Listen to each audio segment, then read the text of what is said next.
Welcome to this beautiful location. We didn't quite get the weather we planned for, but let's all hope the sun comes out and we see Long Island soon. So we have a lot of guests here today. We're not going to have time to introduce everybody, but we have quite a mix. We have DCF, and acronyms for those maybe, I'm sure you all know, DCF is we call the Department, Children and Families. We have our SAC members, State Advisory Council, RACs, Regional Advisory Council, families, youth, community providers, various commissioners, and distinctive legislators. So let's just see who is in the room. We know we have the Commissioner Durantes here. Stand up, please.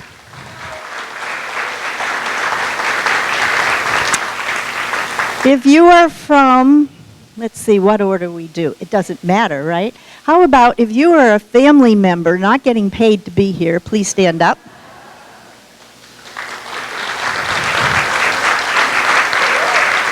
Thank you. What about our youth who have given us a lot of time to be here today? Please stand up.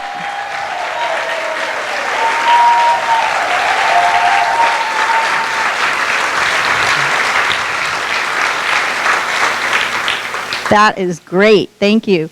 Do we have any of our legislators in the room yet? Okay. Representative Comey, thank you. SAC members, we have our co-chair, Sarah, and our new incoming co-chair, Mike, somewhere here. There we go. And if you're a SAC member, please stand.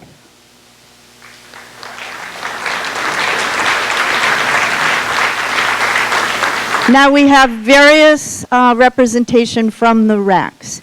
RAC co-chairs or liaisons to the SAC. Could you please stand? All right, thank you. And you notice we had double duty on some people there standing up. And we have a variety of community providers. Okay, and RAC Fab. If you're here from RAC Fab, stand up. Thank you. What about other state departments? Anybody? Okay. Thank you. Community providers. I know we have some law enforcement and others. If you'd stand. All right. Thank you. All right. So we have quite a bit of folks that will be able to help us collaborate today. A lot of different voices that will come together. So the SAC retreat, we're going to hope to spend our day looking at how we can influence and implement a child welfare system statewide. So we have quite a task ahead of us, and I know we're going to be able to collaborate and do that. In the past, the SAC has been working on getting the voices from the regions brought up to the SAC, and we've been pretty successful with that. And we want to continue making sure that that is something that goes on as we move forward. And certainly it looks like it is today, great RAC representation. And the SAC is, as you know, an advisory council to DCF, although the reality is it's also a little bit of oversight in that we check in on what's going on and give our input. And you're going to probably see a lot more of that as we go forward. We're very fortunate to have the new the transition to the new commissioner, and it gives us the opportunity to really make sure those voices from the regional level are brought up to the department. When we have our RACs sort of have a charge, just as the SAC does, as a legislatively appointed council, and we're all CRPs, citizen review panels. So some of the work done today is going to go back to the RACs, and some will be looking at how are they going to maybe restructure or change their focus or something like that. So there's some work that will go back regionally from here today. And the SAC is continuing to grow. The fact that we have so many different community providers and other representation of other state departments and, as such, is what we hope will continue to give us input to the work of the SAC going forward. And we invite you all to join the meetings that occur at currently at the Court Monitor's office, the first Monday of the month. We'd love to have you all there. We can only get the work done if we all collaborate and work together. So we're going to start off today. Going to introduce Ken, who is then going to give us an overview of DCF's strategic plan and such. One thing that the videographer made me promise to say is that whoever is speaking, even if you think you have a loud voice, use the mic, speak right into the mic. All right? Thank you. All right. Thank you, Regina. Well, good morning, everybody. Is this working? Is this the place to have a retreat or what? Right? All right. Okay. And in a strategic way, we planned this on an overcast and cloudy day because you all know if it was sunny, you would not be paying attention. You'd be looking outside, right? Okay. Want to acknowledge a couple people in the room. First and foremost, our wonderful assistant, Aletha, who's in the back, who did not want us to acknowledge her. The creator of the name tags and the sign-in sheets and really the brains behind the organization today. Thank you for all of your great work. We have David Brennan and Kim Crocker who are going to be videotaping and audio taping us later. This will be on YouTube, right? The best of later on this afternoon. Great. So we are going to have a great day. We're going to have a very impactful day. And what we really want all of us to think about in the room is that everybody here has an equal voice. Providers, our youth, our community partners, our families, our DCF staff. This is really about building upon our relationships, our strengths, our talents, and our insights to better inform and develop a comprehensive child welfare system for children. The Department of Children and Families is the Child Protective Services agency, but we are not the Child Protective Services system, or we are not the child welfare system. All of us together make up that system. And when we are in sync, and when we leave ourselves space to have safe conversations and honest conversations, those unequivocally will lead to a better system for children and families. You're going to hear a lot today. In a few minutes, the department's going to give a presentation on our new organizational structure, help you understand how the pieces fit. We're going to talk about some really early successes that we've had as an agency in the first 6 months. Then we're going to open it up for questions. We're going to have a small break. Then we're going to have a panel of agency commissioners, different agency representatives to talk about joint collaborative efforts amongst all of those individuals as it relates to children and families.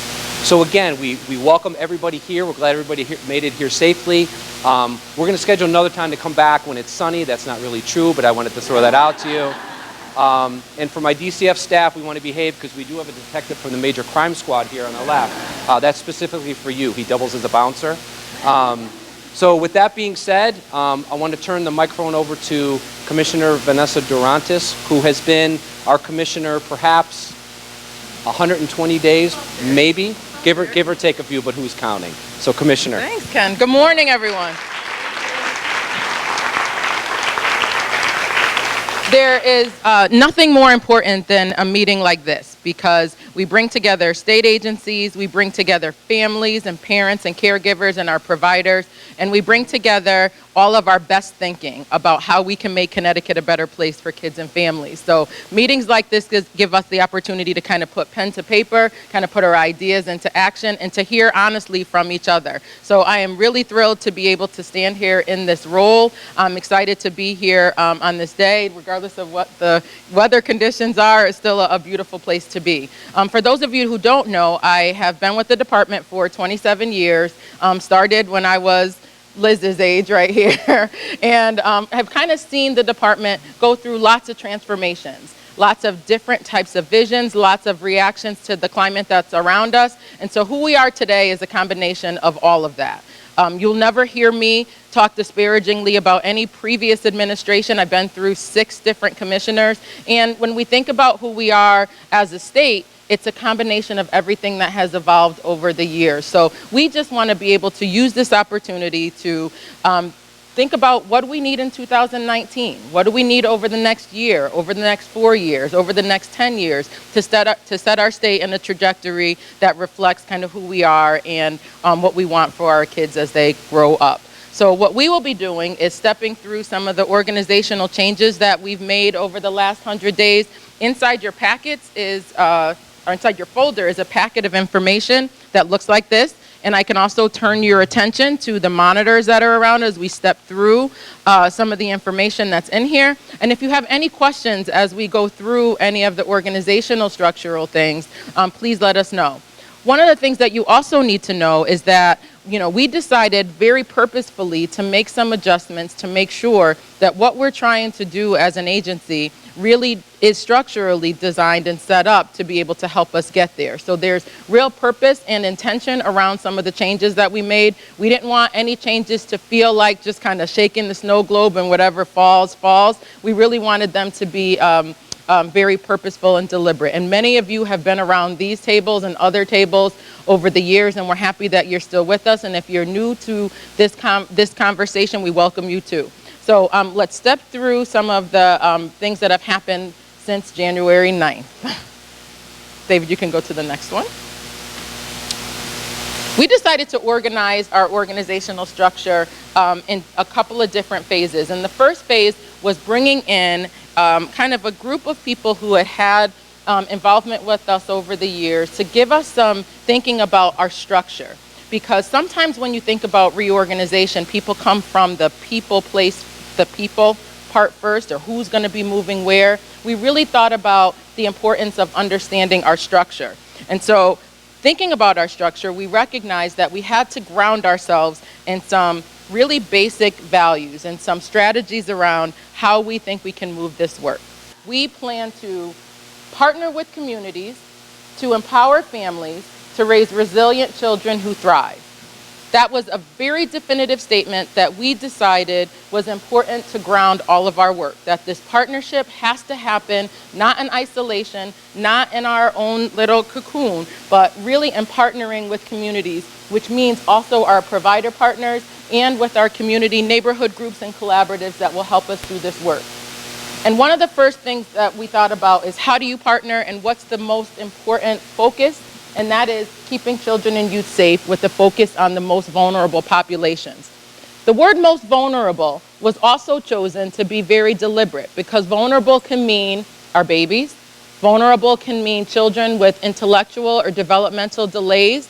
Vulnerable can mean teenagers who are trying to transition from one life stage to the next. Vulnerable can also mean children that are impacted by violence or substance use or issues that impact them on a daily basis. So using the word vulnerable recognizes the fact that we can focus our attention on the safety of kids, but recognize that all of us in communities have to kind of build the platform for them underneath. The second piece, I strongly believe, because I've come through the ranks of the DCF workforce, that there is definitely a parallel process between how we treat our staff and how they then treat families. And so the second piece is really encouraging a workforce that has a culture of mutual support. Staff need to feel supported so they can support families. That's unequivocally the piece that has to make sure gets risen to the top. So when our staff interact with the public, you feel that they have an agency leadership that's behind them.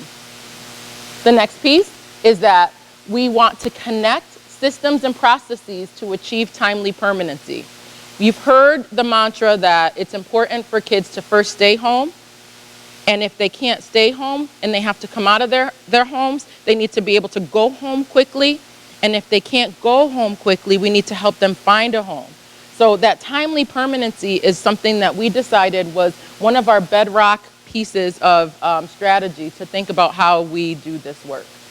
The next is by contributing to child and family well-being by enhancing our assessments and interventions. This is another area where multiple disciplines and multiple perspectives will come together to make really solid assessments. You know, it's important for us to think about when we connect a family to a provider or a service. Sometimes our staff do so because they want to do it quickly. And what we found is that quick is not always the best way to get families what they need. By accurate assessments, by listening to what family members say, by talking very closely to our providers to hear what it is that they can deliver, we can then make matches that will absolutely improve outcomes for kids and families and not just go to the first opening. So that fourth piece is really critical, to think about our interventions, to think about what works, to be creative, to think about how we can use our existing providers in their programming, but also think about what grassroots are out there. What are other opportunities for us to see things differently to help make our assessments much more concrete for families? And then the last piece is the elimination of racial and ethnic disparate outcomes within our department and across the continuum of our decision-making points. For those of you that have been working with us over the last few years on our racial justice work, you will see that we have done quite a bit of internal work on really understanding our own worldview and the person and the professional through a racial justice lens. And this is an opportunity to then kind of take that to the next level. How does our decisions get impacted by racial and ethnic perspective of the people delivering the work and the families that are receiving our work? And how do we start to see the data reflective of that? So our racial justice work is also a piece that we felt was paramount to the foundation of our operational strategies. And if you notice, I've also taken the numbers off. Initially, I had those kind of labeled 1, 2, 3, 4, 5. And the reason why I took the numbers off is because I think they all interchange. And sometimes numbers suggest a certain order. And for me, it's important for us to think about all of these tenets as the bedrock of all we do in no particular order. So we've made an observation that not only do we use these to guide our work, but that we're constantly thinking about ways to embed all of them as threads throughout the work that we do. So before we go any further, does that kind of set a good stage for what we're here to talk about today? Any questions about any of those, or any comments that you had as you heard them? Do they feel right? And are there things that you believe couldn't be captured under these buckets as we've outlined them? Okay, great. The other thing I want you to pay attention to is that light blue strip at the top says strengthening the safety lens through prevention across the child welfare system. One of the things that Ken talked about in the opening is our piece of understanding where we fit along the continuum of child welfare services. And sometimes when you hear the word prevention, you don't think DCF. Prevention happens along the way. Prevention happens that creates a space that children and families may not have to come to our attention at all, and kind of a population level prevention. And then prevention can be looked at as, how do you prevent families becoming deeper and deeper into our system? And then prevention can also mean, how do we, once families, if they are involved with us, say with our court partners, how do we move that through a system much more efficiently? So thinking about keeping children safe, also with the air of thinking about prevention as a way that we drive our work, which is kind of different than how we've always viewed child welfare or child protection. We've kind of flipped it on its head. All right, so the next slide brings us to thinking about ways that we use some of the documents and federal expectations that we have. So many of you know in the room that, that Connecticut is also under a consent decree, which means that there were constituents who decided that they just weren't getting what they needed from the state government system that we represented. That consent decree happened 27 years ago. I was one of the first group of social workers that were hired in response to that lawsuit. And so what happens with the consent decree is that the court offers a federal court monitor to kind of help us look at what our outcomes are and how we've improved practice for kids and families. Ray is here. Our court monitor has joined us today to be able to spend the day with you and to kind of hear some feedback. Wave your hand so they can see and say hello. And what we've thought is that by using our kind of consent decree as an overarching kind of blueprint for how we can improve our practice, by not being compliance driven towards a document, but really using it as an undercurrent for improved practice. If we improve practice, the consent decree will take care of itself. And so some of the other federal expectations that we have are also listed here. And the reason why we put them here is I don't believe that we should have busy work. We shouldn't have documents that just sit on a shelf. We should have documents that reflect truly what we're doing and that will help us guide this work in a way that helps improve outcomes for kids and families. So the Child and Family Services Review is a document that's put together every 5 years by each jurisdiction across the country that spells out the services that you have from a federal landscape and how they work to get better together. Leading this work for the department right now is Ken Cabral. Ken, raise your hand. And Ken is pulling together our Child and Family Services report. Guiding the Child and Family Services Plan is what every jurisdiction across the country gets reviewed by, and that's a Child and Family Services review. Every jurisdiction gets reviewed, and there's a certain number of expectations that are outlined in their program improvement plan. And so in that, they work together to be able to then guide states to be able to say what it is that you're kind of falling short on and where you can improve yourself. And so the Child and Family Services Plan will then help outline how we are going to execute the things that were outlined in the CFSR and the PIP. And then finally, the last piece, the annual report that's submitted kind of says how you're doing. And so the reason why we included this slide is to let you know is we really believe that we're not going to be doing and saying one thing based on what our documents say, but then you see a DCF that's something different. We really want to make these documents useful. We want to make sure that they reflect truly what's happening in Connecticut, and we want to make sure that outside of Connecticut, people know what happens here, and so and how we compare ourselves to other jurisdictions.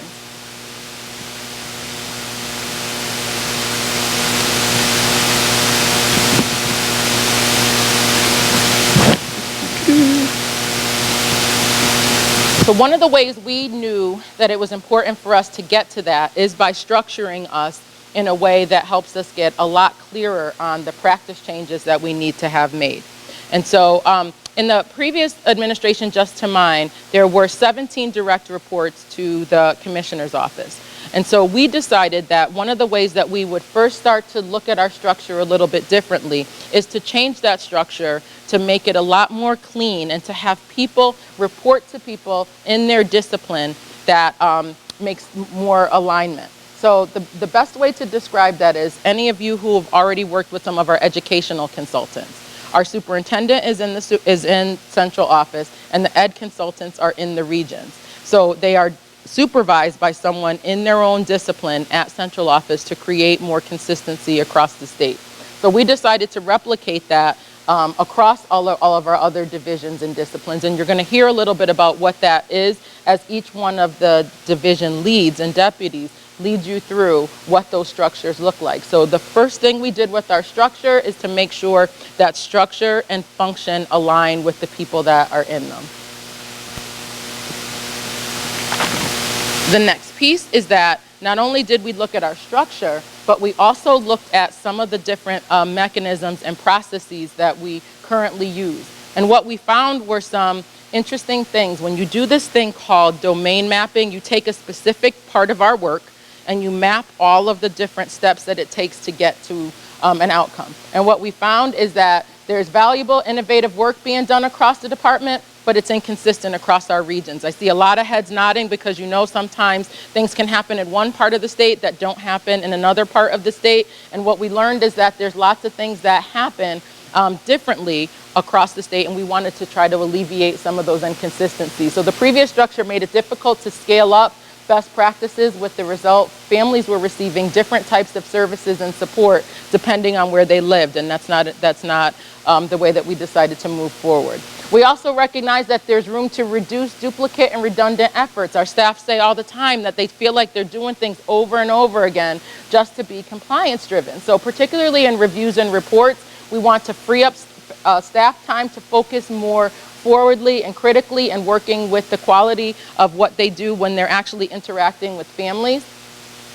And we also recognize that staffing is not balanced across our offices. We recognize that it's important for us to carefully match our staffing with the volume of work that's happening in that particular area. And then lastly, there's huge potential in the systems work. Many of you have worked with our systems directors that are interspersed throughout the room. Many of them you will see working in the foster care domain, but also with a lot of our providers. And we've decided structurally to give you more attention and focus on the provider end to pull out the systems work and to have that work exclusively on the systems that work in conjunction with our provider network. And what we will do now is step you through the divisions that we have kind of streamlined to be able to talk through what each of these divisions are. So now instead of 17 direct reports, 5. Much more clearer focus, much more clearer direction, and you'll hear the people that we have aligned in those particular areas are key to making sure that each of those divisions stay consistent with what it is that they can do to contribute to those overarching goals that we started with. You can go to the next one. So the key objective for each of those, and you'll hear a little bit about each one as they step through their individual divisions, but in our operations, they deliver on the agency's core mandates of child protection. That's what they do. They are the doers of the work, the operations division. The administration division reinforces and supports the duties of operations. The strategic planning division is basically the division that takes the data to help drive our practice and to help improve what we do. External affairs, you heard a little bit from Ken. They actually make sure that we follow through with the agency's legislative agenda and to support our strategic goals through our interface with our external partners. And lastly, the legal division oversees the agency's legal division and helps us with any litigation and reduces the risk for the agency. And so what we'll do at this point is step you through each of these divisions with their lead to be able to help you understand the structure of how we have reorganized things from a central office standpoint. And so first up, I am happy and very pleased to present to you, recurring in the role of Deputy of Operations, Mr. Michael Williams. He is no stranger.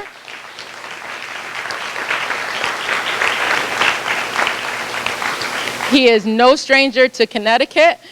He is steeped in Hartford and steeped in really what makes Connecticut strong. And he has spent the last 2 years in the state of Florida kind of bringing their system along. And when I found out there was an opportunity to be able to poach him back home, we ran to that. And we're very excited to be able to have him lead our operations. And he will step you through the sections under operations that are under his purview.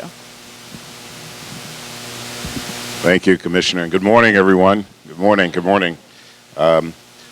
It's good to be back in Connecticut.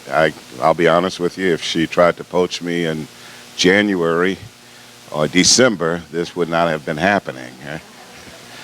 Just being able to sit out on the balcony in 80-degree weather in December compared to snow in Connecticut, you know, I think that would have been a hard choice.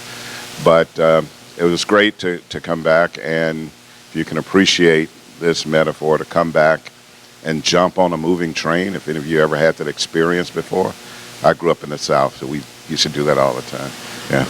To jump on a moving train is a very, very exciting thing to do, particularly if you don't miss, you know. And that's what I did.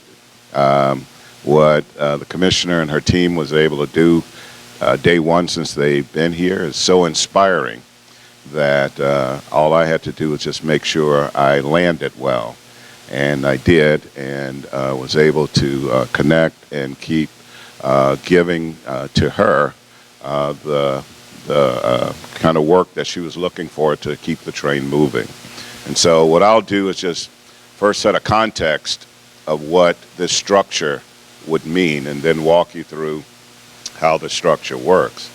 And the context is this. One thing I've learned over the years in child welfare and human services in general, that communities and stakeholders and legislators and everyone is tired of social workers, social services, and all of us talk about how much work we do, but instead they want to hear us say, what did you produce? What are the results? Show us the results. Don't tell us all the things you've done. Describe to us the results you've achieved or accomplished, and are those results valuable? And so hearing that a lot of times, and particularly in Connecticut, I switched my thinking along with a whole lot of others to start operating from a results framework, an outcome-oriented framework, and organize our work around that. And for us, what I brought here is a framework of results that will anchor our work around 7 core results that when anyone asks us, what do? The answer would be, we produce these results at DCF, and we do them well. The first one is that we keep children at home safely as much as we possibly can. And we will demonstrate that through the work, through the safety lenses, through our interventions, that when we're done, those children who deserve to stay with their families and be safe, we will make sure we do that. That's changing our decision-making processes around safety to assure that the right children stay home and the right children get removed. The second result that we produce is that if a child has to leave their home because they're not safe, they're going to go to somebody they know. They're going to live with a relative. They're going to live with a kin, a coach, somebody who is familiar with that child will be our first option of making sure children go there and not with strangers. And so that's our second result that we will be producing. You will hear us talk about this over the years. These are our results. And the third result we produce, that if a child can't stay with someone they know, if children can't go to someone they know, at least they will go and live in a family and not in an institution and not in group care and not in shift type living. They will be living in families. And that result is the result that we will be producing. And then fourthly, if children have to go into a group setting or a congregate setting or anything like that, it would be for reasons where they need support and treatment, and time are short-lived, so that the length of stay in those facilities is not long, and then they're going back into a family. And then our fifth result that we will produce, that when children come into our care, day one, we will be working to make sure they get timely permanency. They won't linger in our system. The best place for children to live is permanently in a family and not in a government system. So to get them permanently in a family is another result that we're producing. And then the sixth result that we're producing is that when children are in our care, they will be better off than they were before they came. We want to break all the stereotypes and the myths that when children enter foster care, they do worse. We will be the system to show that they do better. And they will do better in their health care. They'll do better academically. They'll do better with social networks. They'll do better with their oral care. And all of the domains of well-being is what we will make sure we will be producing and showing our communities that this is what we do at DCF. And then finally, if a child cannot get permanency and reach that age of 18 and have to age out of our care, we want to make sure that those children are prepared to be successful adults. And so it will change the way we're thinking about how we prepare our kids who are not going to be adopted or receive permanency, how they're going to enter into the world of adulthood. We got to make sure that they are successful with assuring that all the things they need are there. And so those are the 7 kind of core results that we will anchor all of our work around. Everything we do will have to contribute to producing those results to those for our children and for our families. And in order to do that, we have to get the most effective structure in place. What you see before you is the structure that we believe is most effective to produce those results. Tina Jefferson is our Bureau Chief of Child Welfare, and she's particularly responsible for making sure those children are safe, and our decision-making around safety and removals and what we do and ongoing services is the right decision-making. And so for her, she's leading that whole system of the 14 area offices. And underneath her are 3 assistant chiefs, Chris Lau, Janice Curria, and Jeanette Blackwell. So the 3 of them are going to be given this maximum amount of supports to the office directors, who now will take on a kind of an elevated role to run those offices, those 14 offices, in a way that guarantees that those results get accomplished and get achieved in each one of those offices across the state. In addition, we have elevated our foster care work, where before it was pretty much decentralized. We're centralizing foster care in the state, and we will be bringing on a statewide foster care leader who would be responsible for assuring that we do recruitment, retention, and support of our foster parents, core foster parents, in a very kind of different way to assure that at any given time we have families available for children when they come into our care. And so that work will be under Tina as well, and we're in the process of recruiting a statewide leader for foster care. So that's the child welfare, child protection part of our work. In addition to Tina, Christina Stevens is continuing to provide us leadership around clinical supports and clinical consultation. So all of those services that we purchase in the community, all those programs that are providing services to our children, it's her responsibility and her team's responsibility to make sure they are effective. And effective don't mean just that they are serving children. Effective mean that they are getting us the results that we're looking for.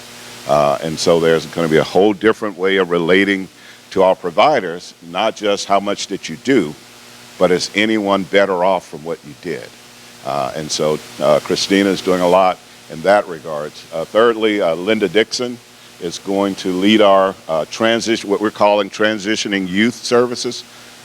Those are the services that we are really going to focus on assuring we have the right model of practice to assure our children when they are going into adulthood are successful. We've seen a lot of changes, and the primary change that this system will promote is that we're moving away from describing our services as independent living, because children should not be taught to live independently, because we don't live independently. You know, we live in communities, we live with families, we live with friends, we live with networks, and what we want to teach our kids and prepare our kids, not necessarily live independently, but to live successfully as an adult, so that when we're not in their lives, they know how to navigate their communities and their friends to be successful. And then we are increasing our focus on health and wellness. Dr. Taylor, who's our pediatrician and our medical director, is taking extraordinary steps to make sure that we know at all times how our children are doing. Every child in care, we want to make sure we know whether or not they've gotten their annual physical exams, whether or not their medical needs are being met, their oral care is being met at all times. And so she has began to work on that and creating the data sets and the dashboards to produce those reports around our children. Next, we have Matt Folan is our superintendent of schools. Again, our focus on the well-being of our youth, making sure that every child in foster care has attention paid to their academic achievement. And again, our goal is to really destroy the stereotype that when children come in foster care, they do worse in school and they do worse academically. We want to reverse that and show that they do better. You know, that we have invested a lot of resources to increase the academic achievement of kids that are in our care, so that we know that if they have to leave us, they would at least leave us with a great education. And then finally, Lisa Damon, who's of our Caroline, has done some great work. We call this our front porch, that allows folks to go through our front door, making sure that we are making the right decisions about cases that are open and where families can go when they call and need support from DCF. So that is the structure. It's the effective structure for us, and we truly believe it will help us achieve those results that I mentioned earlier. Thank you.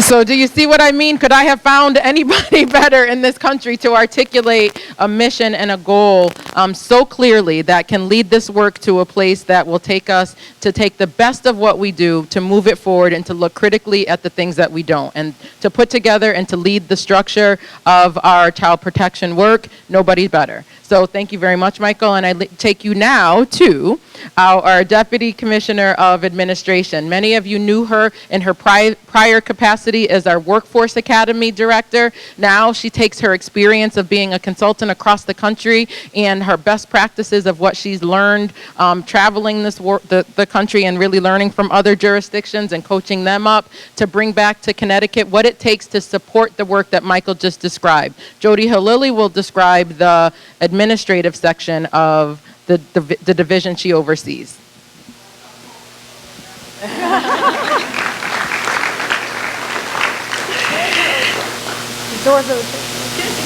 It's hard going after Michael Williams, right? We're all so happy to have him back, and I'm thrilled to be here in front of you to talk about the support that needs to happen to implement the results that Michael wants to see. And I have to tell you, I've been I'm going on 31 years with the department, starting as a social worker, and it's so wonderful to look around the room to see so many familiar faces, and particularly the kids. And so I'm looking at Liz and Amira, and I have to tell you, our conversation just helps solidify our approach to how I'm doing my job. So I thank you for that conversation this morning with these ladies. And so you'll hear some of that reflected in some of my comments that I'm going to say today about how we are developing the structures through which the results need to be achieved.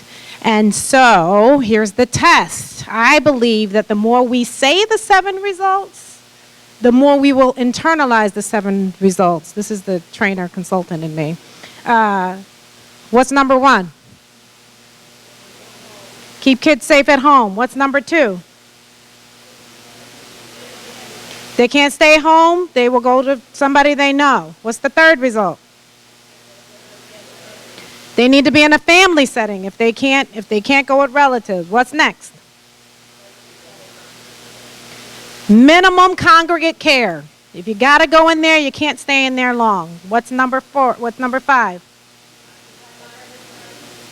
Thank you to those who took notes.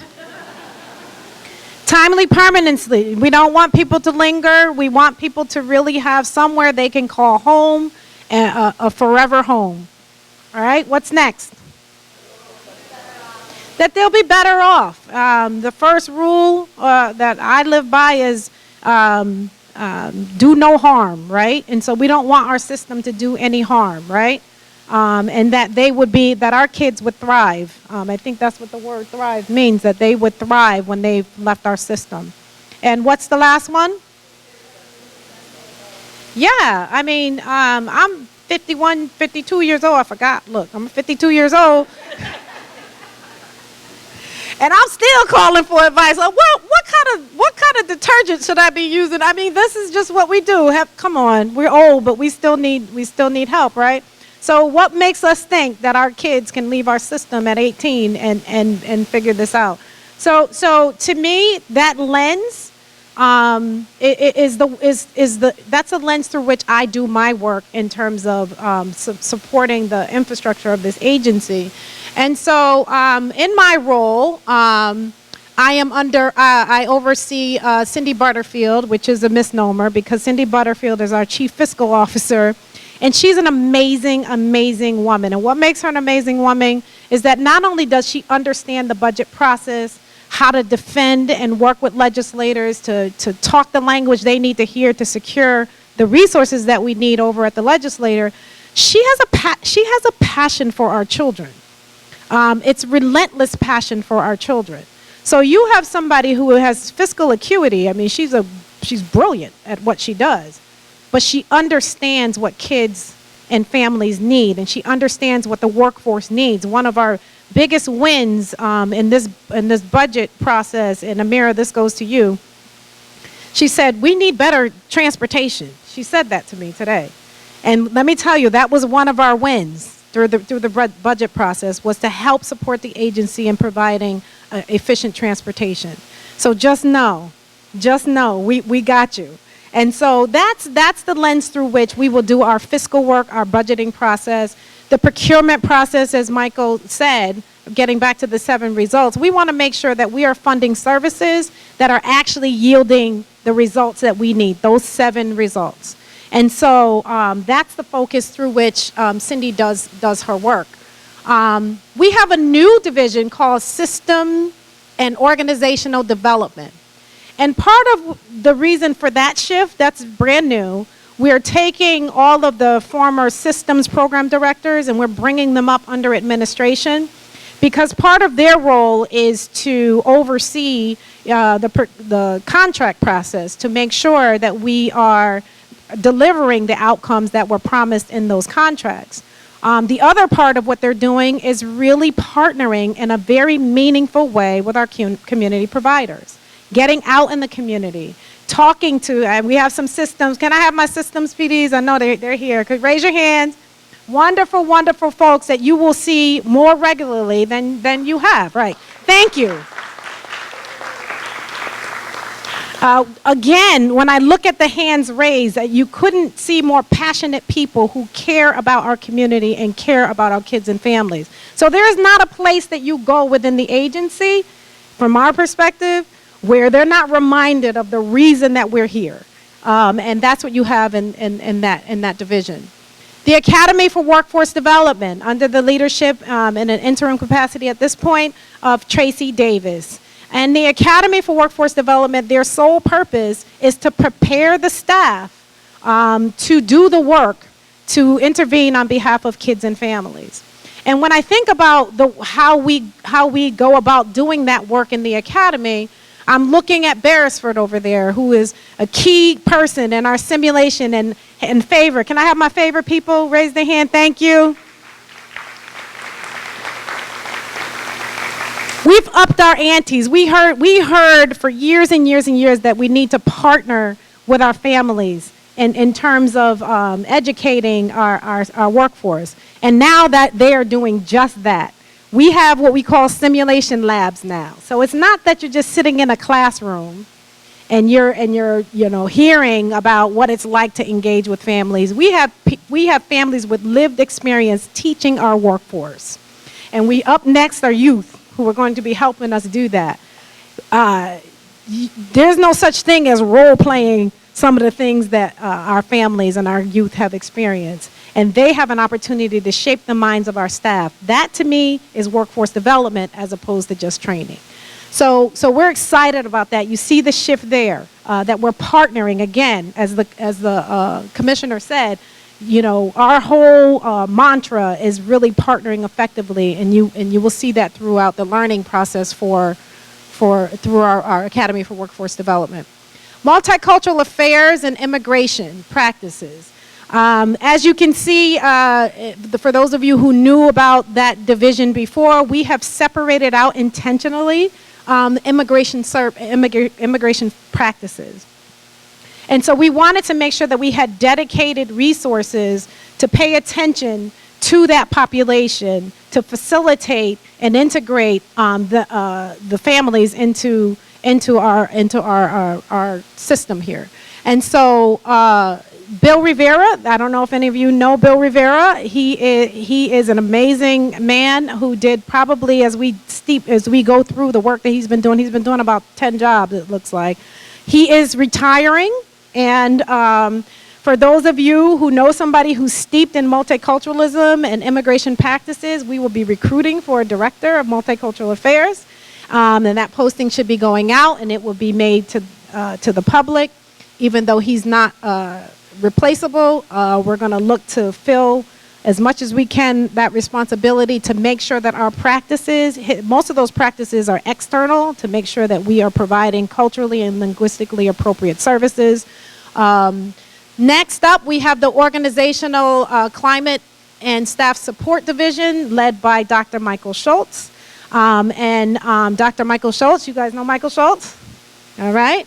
So Michael Schultz is known for his clinical acuity, and really relentless support of staff, and we will be continuing to build out this organizational climate, particularly making it safe for workers to really have a place to say when they're really, a place to really feel comfortable when they're stressed out. This is a tough job, and everybody needs support, and so we want to make sure that we put the right infrastructure and continue the right infrastructure in place for supporting our staff. Human resources, under the direction of Jeanette Perez. How this fits into the 7 results, we know that we need our staff to have manageable caseload. Thank you, Amira, again. They need to have manageable caseloads, right? You can't do this work and focus if you don't have manageable caseloads. So with the support of the court monitor's office and our efforts with our work with the legislature, and where's Vinny? You'll see Vinny later. He's around somewhere. We have to advocate for staffing. And so we've been very successful lately to do predictive hiring, which means that we will have, we can predict, how many people will leave the agency over a period of time, and we staff to that prediction rather than waiting for somebody to leave and then have to wait for the position to be filled. So we're actually operating from that perspective. And so we're hoping we'll be able to keep that and maintain that ability to hire people. And more importantly, Amira, we want to make sure that we try to limit the amount of turnover within our staff in case transfers.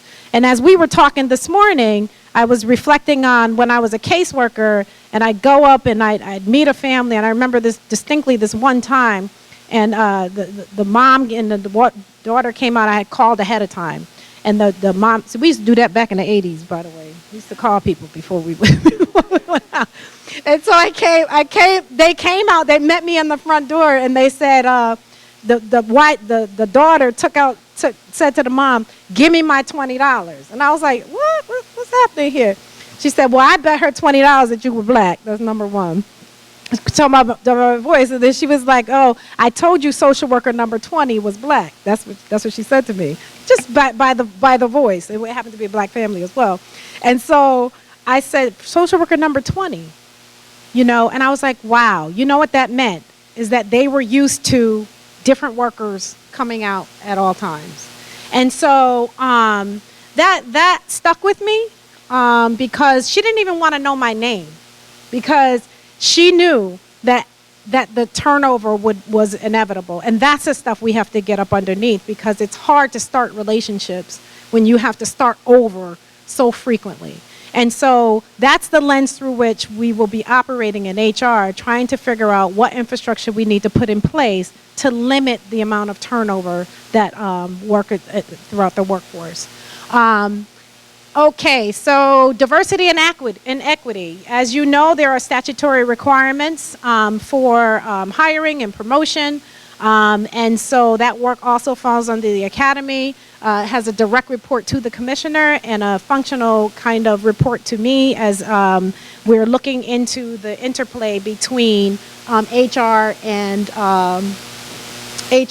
diversity and equity.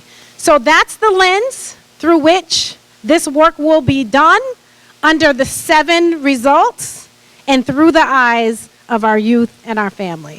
Thank you for your time and attention.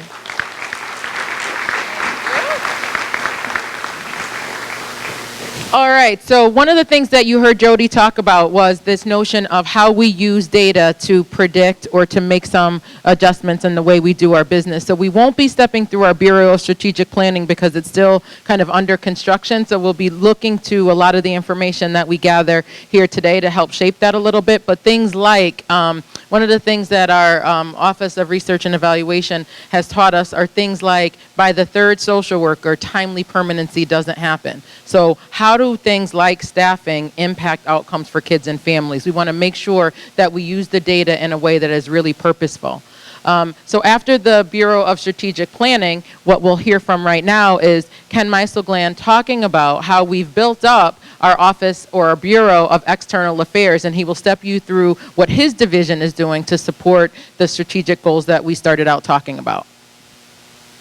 I'm getting the word from Kim. Is that loud enough? Am I loud enough?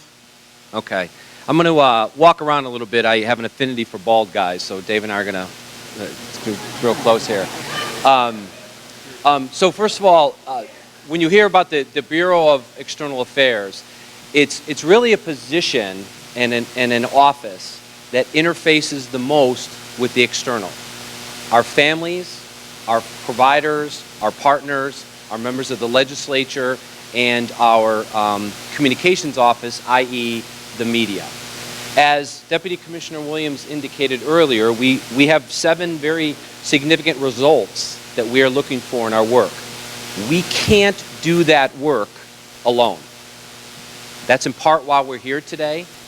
But the more you understand those 7 outcomes, the more we are in sync with how they positively influence families, the better it's going to be and the quicker we're going to be able to achieve them across the system. Our Bureau is set up really with 3 distinct but yet interlocking pieces that we believe will get us to the best outcomes for our families, our youth, and our partners.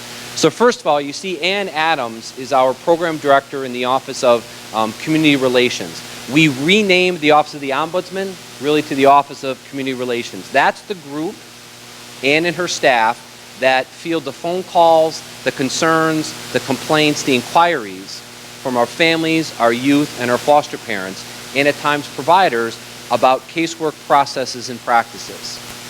That office really is more than just taking complaints. That is where the voice of you, the community, is heard on an absolute regular basis.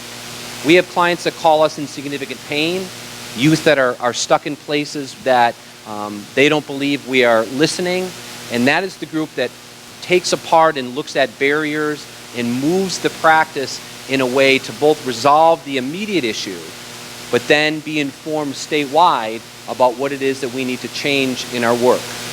The second piece of the Bureau has to do with our legislative work, and I'm very pleased to introduce you to Vinny Russo, who's been our legislative liaison since January. He's got a few miles on him after the past session, but Vinny has, without question, hit the ground running. He's been a tremendous asset to us. We need to make our legislative work and our relationships with our legislators a 12-month process. It cannot just be solely focused on when the session is in play. We need to invite our legislators and walk side by side with us and partner with us while we partner with them to help them understand all the facets of our work. We are a complicated system, and that's okay to say that. So because of that complexity and the uniqueness at which our work operates, we need to bring in our legislative partners across the system to walk with us so they understand and are more informed about who we are, what we stand for, and what our priorities are. What that means is we invite them to retreats, local offices for events. We field their questions. We bring them along with us in our normal course of work. The last piece that is under the Bureau is our Office of Communications, which right now is a person, Gary Kleeblatt. There's a real challenge here with communications, and you know what I'm going to say. Boy, doesn't bad news travel fast. We have a great opportunity right now to define our message, deliver our message, to inform the public of who we are, what we stand for, and the pride that we take in our work. We should not be defined by the last bad case that got into the media. We need to celebrate and actively talk about and actively promote the joint collaborative efforts that in fact we have together, and the joint things that we do, and the partnerships that we form. We've invited the media here today. I believe that Karen Florin from the New London Day will be here later on. We want to bring, where is Karen? Oh, how are you? Thank you for being here. Don't quote me on that yet, right? It's, all right. So we're pleased, Karen, that you're here because we want you to be a part of this and see us in our best light and to see us as we are developing relationships and interacting with everybody in this environment. But part of that also means that we need to hear from you about those really positive things that in fact are happening in your local communities. When you have events, when we are there, we need to hear about them. We need to encourage media coverage. We are looking at different ways to communicate our message to you as a provider group. A lot of you in this room today have been receiving my office's monthly updates about the department's operational structure and planning. And you saw on the sign-in sheet, we asked for your email addresses. If you're not on that listserv, you certainly will be as of Monday. What we want to do is feed you information about the department, the structure, the people, the positive stories, events that have happened, things that have hit the news, and interpret for you the workings of our department. My office is charged with helping you understand us, but also helping us understand you. Over the next year, we are going to embark, and I look at this with a smile, listening tours across the state with the help of some of our partner agencies to do listening tours with families, to do listening tours with provider groups and partner groups, to do listening tours with legislators, to do listening tours with youth. We're to come to you in your community in structured times to sit with you and understand your priorities, your thoughts, your needs, your questions about us. The more we talk, the more we sit together, the more we walk together on this journey, the quicker, the easier it's going to be for us to understand you, you to understand us, but ultimately, all of those outcomes that we've already discussed and the kids and the families that are affected by them are going to receive the best services at the right time, at the right place across Connecticut. And that's really the goal here of this Bureau. So we are going to be leaning on you. You're going to see a lot more communication from us. We're going to be asking you to take part in many more events with us. We want to establish with all of you the ability to have safe conversations, honest conversations, even if that means that sometimes the message is a little bit difficult to administer or hear. That's the only way that our system will be better, and that's the only way that our system at the end of the day will be stronger for the kids and families that we serve. So thank you very much. Awesome. Good job. And the last division that we will step through are our legal ears, and the legal division being led by our legal director, Maureen Duggan. Hi, everybody. So one of the things I think is really interesting about a time of transition is we all get to look at something a little differently than we're used to looking at it, right? So you've heard a lot about really revamping the department, right? And even turning some things upside down on their heads, the way we don't usually think of things.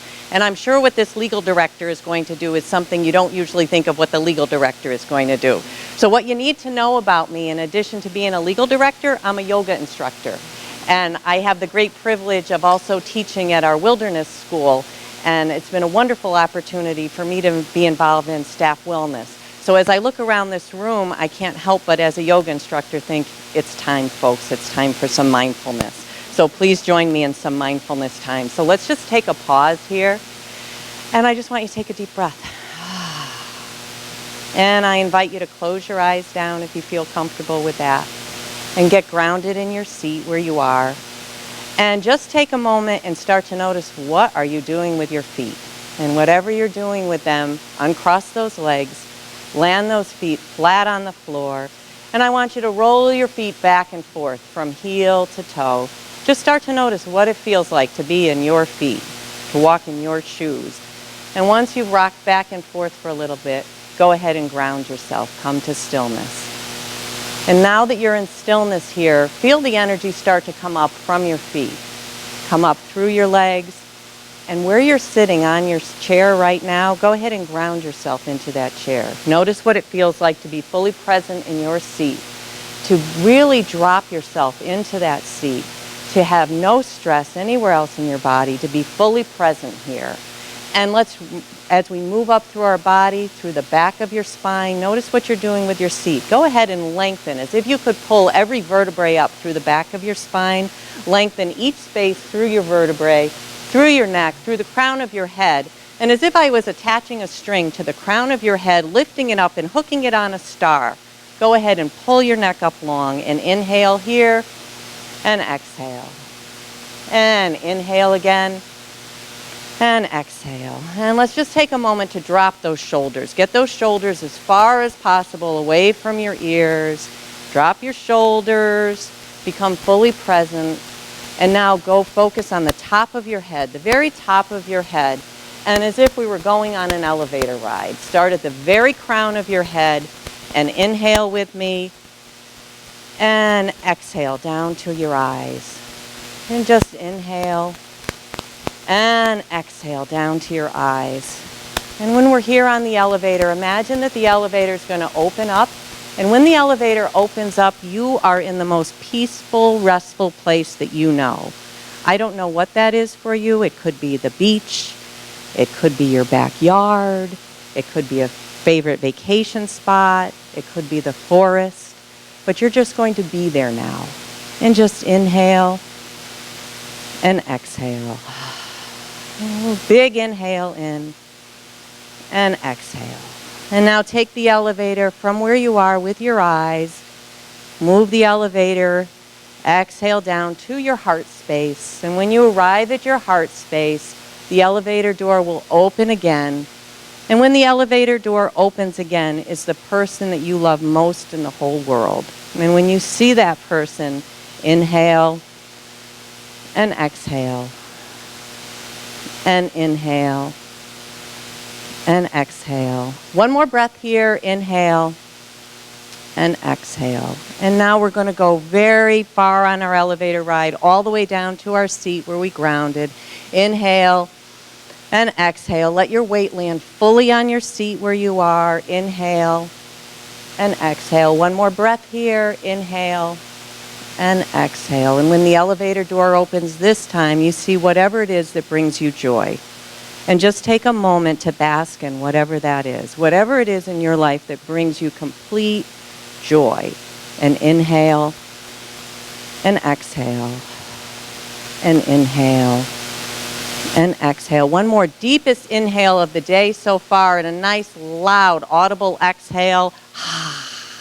One more time, inhale. And And now go ahead and gently bring your eyes open. Come back present into this room. Drop your shoulders, loosen your hands, straighten yourself out in your seat. And just remember that at any time, in any place, you can go through a very brief meditation like that, and you can always bring yourself back to any of those feelings that you had there. So thank you for joining me in a very brief meditation. Okay. And now I'll tell you about the legal division. So I have the great privilege of being the director of the legal division and the honor of being part of this executive team. So you've heard from them already, and you already know how amazing they are. So I just follow their lead, really. I'm just so privileged and honored to be part of this team. My division at central office, I work at central office. I have 3 assistants who work with me, and our work is spread throughout the agency. We have lawyers in each of the area offices. They're also supported by paralegals throughout the state. And some of the important work that we're going to be doing to help support those 7 pillars that you heard about, most importantly, I think you're going to see a real shift in how legal is working in the area offices and what we want to be doing to be part of the team that supports this. And really you're going to see legal be really a much more of a partner on the front end of the work as the department works to see how can we keep children home safely? How can we make sure that children are staying with relatives? I think legal is going to be intimately involved in that and a part of that process. Some of the other work that legal does that maybe as providers and partners that you're aware of, we have the administrative hearings unit. And our hearings unit is in charge of coordinating the requests for hearings that come in when people have been substantiated or on the registry. And one of the things that my assistants have really been working on is making sure that there's a way for people when they have it affecting their employment or when it's affecting somebody's ability to become a foster parent, that we're really expediting those cases, because we value that as well. We recognize how important it is that if this is impacting somebody's ability to work or it's impacting their ability to help out with a family member, that we need to make sure that we schedule those hearings as timely as possible. In addition to that, we also are responsible for doing the hearings unit does the 800 hearings, which are the hearings when there's a notice given to our youth about termination of benefits. And we're, I don't know if Martha's group is here today, but we are partnering and we're grateful for that they are providing support to our youth to be represented at those hearings.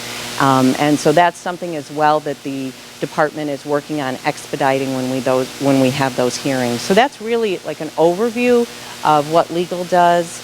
Like I said, we're just really privileged to be part of this administration. I don't know if you felt it, but I felt it when I came in. It's such a beautiful energy here today. It's just amazing. Like that, I had an opportunity to walk around and meet some of you all, and I really look forward to meeting you. The rest that I haven't met yet, but in particular, it's been really meaningful for me as somebody who works in central office to get to meet some of the youth who are here today. And in particular, Liz, I really enjoyed chatting with you and hearing about your goals, and I can't wait to listen to your podcast when it comes out. So thank you. Thank you.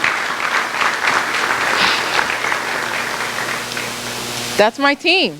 I can't be more excited to start this journey with them in this role. The most important thing, though, is I hope you could hear from them is this is not a new coat of paint. These are people steeped in practice, steeped in community, steeped in the work that we do, and it's not about telling you what we're about to do. You and the constituents and children and families we serve should feel it. And you should reflect that, and that should be reflected in the work that you experience through the department. The department has 3,200 employees that I am so excited to lead, being a part of them, understanding the hard work that they do every single day, and in partnership and collaboration with all of you. I can't wait to see where we can bring this department under this leadership. So thank you again for indulging as we step through each of the sections of the department, and we look to you to kind of help us continue to shape it in a way that will get you and families what they need. The next piece is we thought we would step you through just what we've been up to in the last 6 months. It's been an eye blink. I can't even tell you. I feel like it was just January yesterday. But we've gotten a lot of work done in a very short period of time. At the same time of a transitioning administration, this was an active legislative session. This is also a budget year. So as we step through kind of navigating the legislative process, there are some things that happened that we're quite proud to have been a part of. Ken and Vinny can kind of help join in some of the discussion that we will kind of just step through some of the major initiatives through our state budget and new legislation that happened to get passed during this last session. And we want to be able to share with you some of the relationships that have kind of been recalibrated. You heard some of that through Ken's presentation, but we will step through some of those achievements to date. Alrighty, so as we introduced earlier, this is Vinny Russo. So we wanted to start out by saying we felt tremendously supported this legislative session by the Connecticut State Legislature. We're honored that Representative Comey is here today. I believe that Senator Slapp is on his way. We did feel that we had a legislature that was committed to the short, intermediate, and long term for Connecticut's children, listened to us with our bills that we were proposing, even more so listened when we had concerns about additional bills or amendments that would have impacted our department, but most importantly, the kids and the families that we serve in what we thought was a negative way.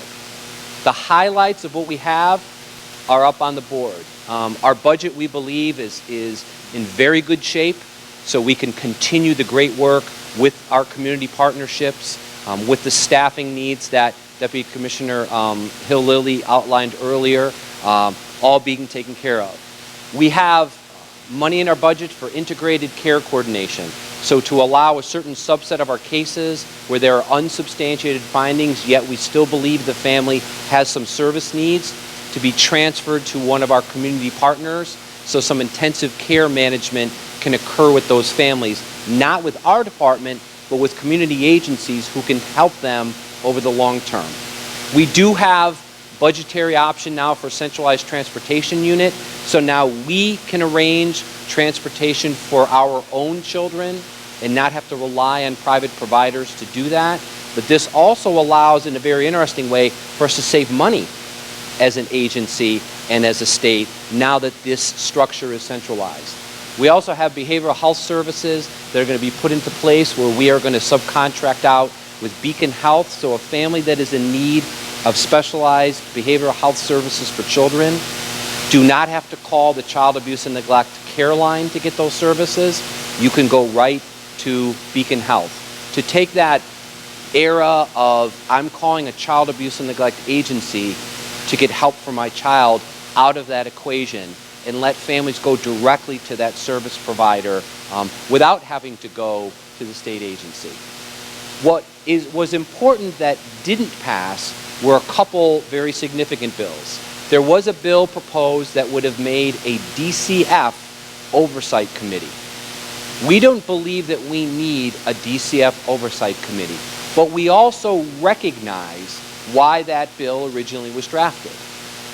We recognize that as an agency, we need to be more transparent and to develop our relationships with our partners and to be honest about our work. And therefore, the oversight committee would have put another body in place to perhaps direct or implement changes within the department. That bill didn't pass, and again, we are very thankful that our supports in the legislature listened to us. This today is a start of a child welfare oversight committee or group. We don't need a legislative body to intervene when we know that we can get together on our own and have those honest conversations and work in partnership to develop a greater system amongst all of us. So we are very thankful that that committee didn't go through, but recognizing honestly the spirit of it and ensuring that we put forth the spirit of what that bill would have put into place on our own. The last piece that did not get put through was the independent ombudsman's bill. This has come up in other sessions. We do believe through our Office of Community Relations, we can listen to and understand the family's voice and act upon those changes. But that also means our staff internally have to take a very hard, objective look at the concerns brought to us. And we then have to have those honest dialogues with our colleagues around the state to identify and resolve a problem as it comes. Can you talk about the Sure. So we did have a very successful legislative session this year, thanks in great part to the commissioner and Ken being up there with me and all of our great partners that were helping us out throughout the session. So one of the things that we really that came out through a couple different bills are some additional mandated reporters. So our agency bill included all contractors, all DCF contractors now are mandated reporters, as well as victim service advocates who are employed by the judicial branch, and any employee of a juvenile detention center that is run by either DOC or CSSD. CSSD is the judicial branch's office that are overseeing the juvenile justice system now that it's been transferred over to the judicial branch from DCF. The transparency bill is an interesting piece that was offered by the Office of Child Advocate, and what this bill is about, it's really about developing a process so that way we can introduce legislation next year, so that way our partners that have child care facilities throughout the state will work with us and the Child Advocate to find ways to collect the data on what's happening in those facilities, any sort of incidents that are occurring, anything involving their licensing, and then find a method to post that information publicly so that parents and guardians can review the various facilities across the state that are licensed by DCF so they can understand exactly what's going on at those facilities. The third piece of that bill is would also deal with parental notification when and if something happens at those facilities. So this is really about collaborating with those organizations to find a way to make sure that that happens, but give it context. So not to worry people, not to scare people, but so people just are more aware and have the accessibility to the information. The SOLNT licensure bill is a very similar bill to the last one, where it's developing a process. We'll be working with our partners at the Department of Social Services and the Department of Public Health, along with the Child Advocate's Office again, to find the methodologies that we need to put in place in order for the Department of Public Health to license our 2 SOLNT facilities in Middletown and in East Windsor. This is something that's come out of over the last several years about how those facilities right now, they're exempt from licensure, or we self-license them, so to speak. And we want to make sure that whatever we do and whatever plan we put in place does not jeopardize our federal reimbursement that we get. So those are, it's got to be a very thoughtful, thoughtful process in order to achieve that goal. The next one that is listed here is one that we are so proud of. It actually came as a result of 3 documents. No, you can go back to the previous slide. The next bullet point came from 3 documents that were produced by our very own statewide youth advisory board. When our young people speak, you better listen, because they can drive the statutes and laws in Connecticut better than anybody's business. And 2 of the documents that were produced by our Youth Advisory Board, once again, can we have some representatives from the YAB stand up so people can see where you are?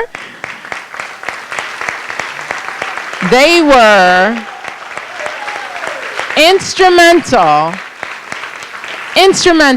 at getting 3 documents not only talked about around the table, but passed through Connecticut legislation. And 2 of those that just got passed have to do with the Children in Care Bill of Rights, basically what it is that they need when they're in our system. And then the second is the Sibling Bill of Rights, which means that children in care have an obligation and we have a responsibility to ensure that their sibling relationships maintain in a strong and healthy way. So when they talk, people listen, and we make things happen. So proud of them and the legislation that came forth after their work. The reason why I asked Ken to stand up and continue to do this part with me is because of the recalibration of relationships and that kind of inside-outside collaboration necessary for us to do this work. And some of those relationships, I took a look at my calendar and just reviewed what had happened from January to now. We have had 234 visits with people, organizations, and collaboratives all across the state, and we'll continue to do that. He stepped through what those listening tours will look like, but on my calendar already, 234 distinct separate appointments that we've had with people to really talk about what it is their experiences of DCF were in the past and how we can use that to propel us forward. That has included strong interagency collaboration with my sister state agencies, other stakeholder groups to talk about some federal legislation that's coming down to make sure that we are ready and poised in Connecticut to make sure that we compare ourselves really strongly to other jurisdictions. Again, you heard a little bit about developing a better relationship with our legislature, advocacy groups, including the Office of the Child Advocate, making sure that if there are areas of our practice that we fall short, we hear what those are and how we can better serve the kids and families of Connecticut. Other stakeholder groups and partnership alignments that we've had over the last 6 months, including listening to foster parents, speaking to groups of police chiefs, talking to school superintendents. We have a bunch of those forums happening over the summer, but speaking to our chief court administrators, state's attorney's office, and other parts of the legal process outside of DCF to make sure that those partnerships remain very, very strong. Very, really exciting meetings with some provider collaboratives, and as Ken talked about, with our media outlets, and really having conversations, inviting them in to hear what it is that we're doing, not only over the transition, but in our local communities across Connecticut. So over the past 116, 17 days, we've been busy, but we're supposed to be busy because that's what the citizens of Connecticut expect from their state government. And so we want to make sure that we've articulated for you what it is that we've done since we've kind of been put into these different roles. The next slide. We continue to, I can't even read what that says. Think about how our practice can be improved by what we're hearing people say to us. And one of those things that we said right out of the gate is to make sure that we reinforce our supervision structure within the department, so anyone who supervises anybody should feel that they have concrete, supportive, guided supervision in a timely way that reflects not only case activity, but also their support in developing them as professionals. We also had an opportunity. The next one I think is an important piece for us to talk about in this room, is that there are certain times where we have to listen to what our provider communities are telling us. And there was a structure that we had started to think about in a different way that some members of our provider community said, can we talk about this? Can we kind of slow this down and have a different conversation? And so some of our therapeutic foster care agency leads will be meeting with Deputy Commissioner Williams to really think about our TFC, or therapeutic foster care structure, and what happens there in a very different way. We heard you, we listened, we stopped the process, slowed it down to be able to recalibrate what it means to receive therapeutic foster care services through Connecticut. And then finally, there were a couple of incidents that prompted us to really take a closer look at our supervised visitation practice. Tina and her assistant chiefs kind of looked at our practice across the board, took in information from our 14 area offices, sat down, worked with the work group that was previously existing to think about what it is that our policy and practice says that we do about supervised visits, and turned it around in very short order to make sure our staff are very clear of what are the risk factors associated with a supervised visit, whether they happen inside a DCF office or out in the community. And those are just some of the things that we have been able to do from a practice standpoint. Also with the updating of our structured decision-making tools, and not having tools that people back into, but really using their critical thinking to be guided by structured decision-making tools that have been updated.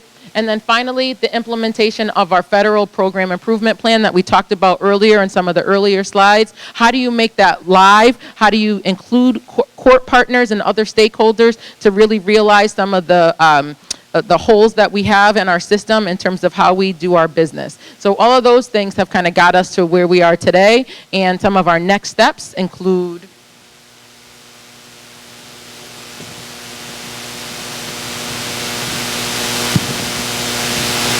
again, solidifying that strategic planning bureau that I talked about, and how we use our data to drive our practice. We have our YAB developing a youth summit that you will hear about that's happening towards the end of the summer. We're really excited to hear what our young people are putting together. There's also a fatherhood conference that we are in collaboration with DSS that you'll hear a little bit about today. Again, the listening tours that Ken talked about, involving all the DCF divisions and our facilities, as well as with our provider groups and with you and the public.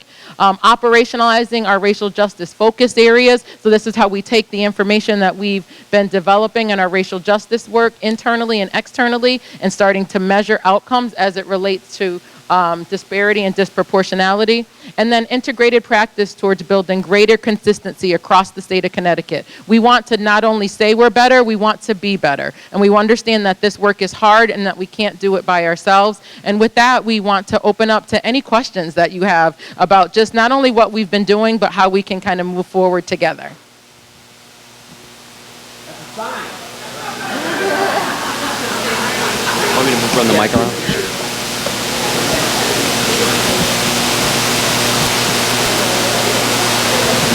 Thank you. Good morning. I'm glad you brought the mic. Hi, Ken. How are you? I'm fine. How are you? See, Ken don't know. He gonna get to know me real well. He said some things that got my mind to him. But what I wanted to say, I thank Michael as well as Jody for saying what they said, because we really have to look at the outcomes and the results of the work that we're doing. And I started thinking about kinship care. This state has been big on kinship care for the last few years, but are we truly, truly looking at kinship care? One of the recommendations from our citizen review panel is we must now look at those families that have substantiated cases that are doing well in their lives, that they can't even get their kinship child because of that stigmatic piece that's on their case. I mean, even people in prisons come home and after a few years, their cases are wiped clean. So why is it that a family member that have had a downfall, probably in their younger years, has to have something that stays on the light and possibly go for a job, go to school, to go get a job, then find out they went to school, spent all this money and can't get a job in the field they did because they had that case. We need to start looking at supports that we can give those families, that they can get their kinship care back, and to help them sustain if we're truly, truly looking at keeping a child within their family. So those are some of the things that I just want to put out.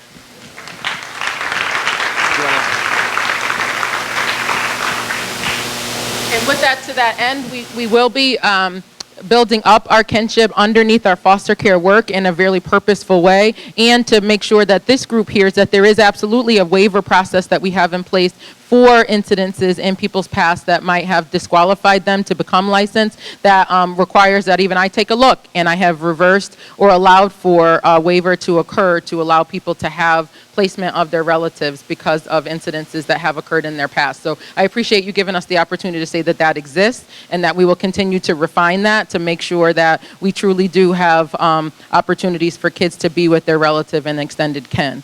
What other questions might you have? I think it's also maintains the philosophy that we believe that we never should be defined by perhaps the worst thing we did, nor should we be defined by the worst thing that ever happened to us. And now it's about implementing those core values that we certainly believe, but ensuring that they're implemented across the state. As I make my way over, I wanted to make sure that we also acknowledge a few people that we didn't earlier. We have our court monitor, Ray Mancuso, who's in the room, right? We have Ann Smith from AF-CAMP. Where is Ann? Right. Hi, Ann. All right. We have Faith Voswinkle from the Office of the Child Advocate. We have Beresford Wilson from Faber. And we have Dave Spagnoletti, who's just a very nice guy, and I want to throw him out. So, yep.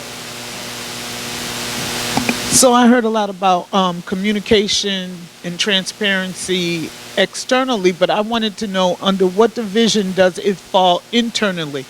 Communication that's going to flow up and down so that everybody is receiving the same information, and then your staff can work consistently with what we know on the outside. So I just didn't hear about that. Maybe I overlooked it. Maybe I should have been able to fit it in myself. But if somebody could give me the answer, I'd be grateful.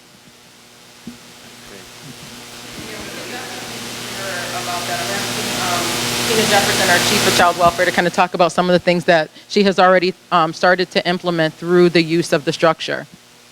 I feel like I should start by saying amen after that statement. No, I think one of the things that Michael spoke to with regard to the reorganization, so when we started 8 years ago, and again, I'm also a product of this agency for 25 years, so we're not talking that one way was bad and one way is better. But one thing I know is that for the last 8 years, we were under a structure that allowed for almost sort of 6 mini DCFs. And so very often in a very small state, you saw things kind of operating 6 different ways. So the bureau chief structure with the Chief of Child Welfare, which is my title, and the 3 assistant chiefs will allow for hopefully greater consistency around how decisions get made, how we operationalize the core values that you heard about this morning, and communication flowing up and down between myself, the assistant chiefs, the office directors, and so on. And up and down is truly the way we intend for things to happen. That's good. Thanks. Yes? All right. So, we didn't talk about drugs problem with teens. So how? So they can hear you.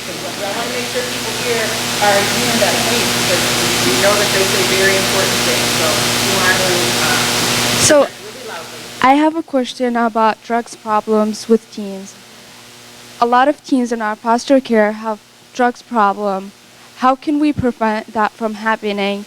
And a lot of teens, when they're like in foster care, they're like people take advantage of them, and because of that, they most of them are have depression and other stuff, other problems, and then what they turns to solve their problem is by going and doing drugs. How can we prevent that from happening?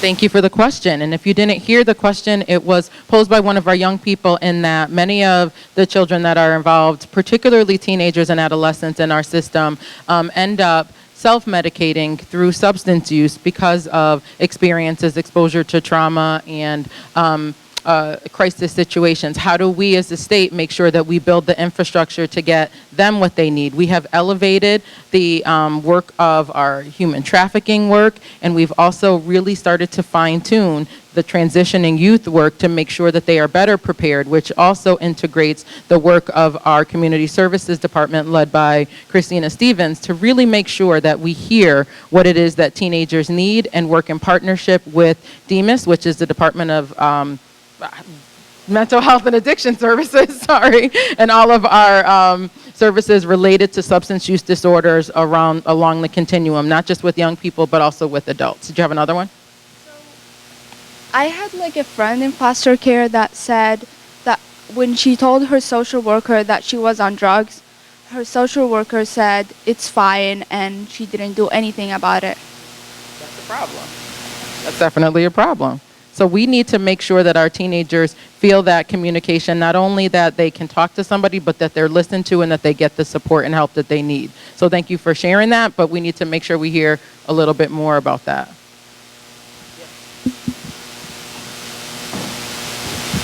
I think this is an extraordinarily important question for all of us to talk about, and Christina can add on to that as well. When we talk about moving towards results, we're investing a lot of financial resources to buy services to meet the needs of children who are in need of substance abuse treatment, mental health services, and all that. So we spend a lot of money in the state of Connecticut on services. What we want to make sure that we are able to do and show is that those services work. And so we have to have a hard conversation sometimes about the effectiveness of services. Just because we've been funding it for 15, 20 years doesn't necessarily mean they work. And we got to start talking about now the investment of resources and services from the perspective of results.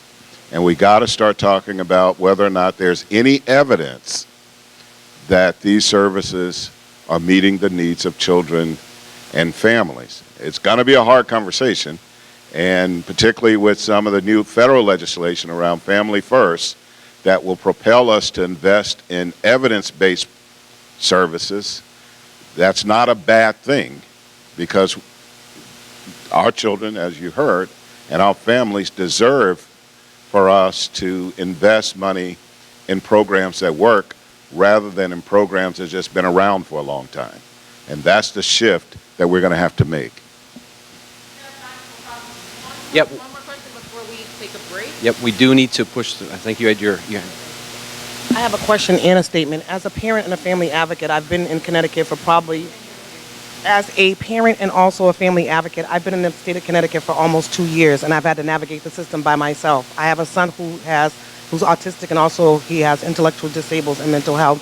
I found that it was very cumbersome as an outsider to navigate the system. My son is DCF Place. A lot of people misunderstand DCF Place versus DCSCs, and there's a stigma.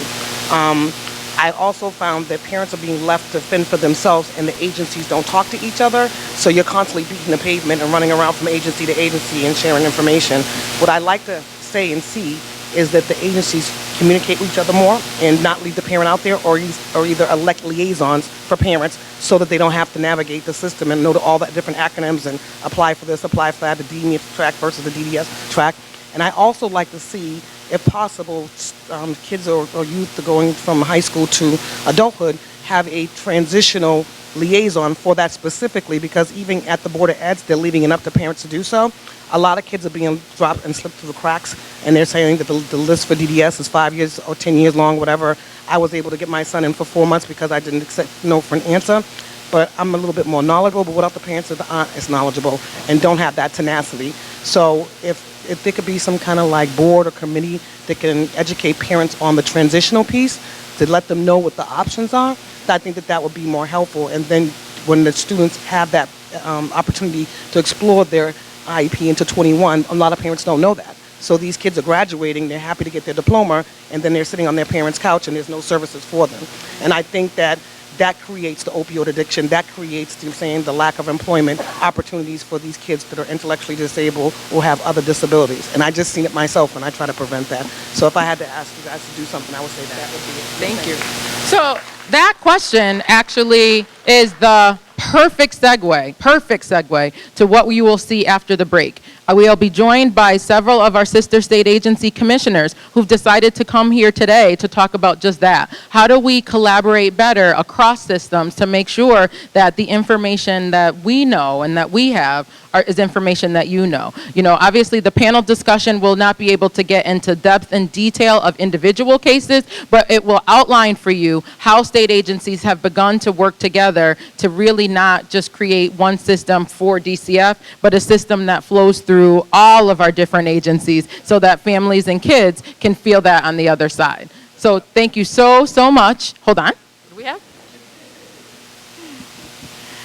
Good morning. Hi. So I'm really glad to be standing here because from my seat, I actually couldn't even see the water because the fog was so deep that I kept thinking, are we really that close to the water? So now I know we are. So for those of you who can't see it, it's really right there. On behalf of the Statewide Advisory Council, I'd like to thank the Commissioner and her team for a wonderful presentation.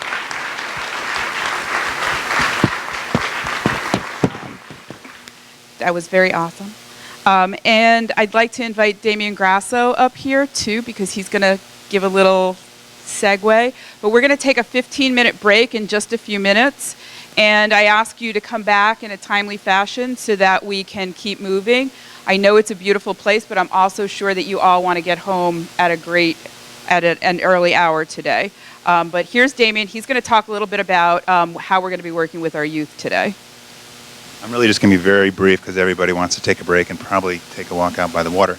But we thought as the SAC that it would be the best use of the young adults' time if we met a little earlier and they missed out on the panel.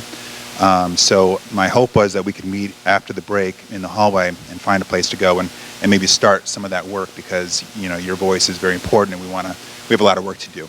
So if you were really looking forward to the panel, feel free to stay here and do that. We can meet up after lunch. But otherwise, I'll see the youth after the break. Enjoy. When somebody fills out an eligibility form, say in one state agency, does that carry through to others? And how we can better connect each other, not just in our services and in our resources, but also in identity and how, so families don't have to continue to repeat no matter where in the system they come in contact with. So Governor Lamont is really convinced that Connecticut can become that digitized state and improve the access to government services that way too.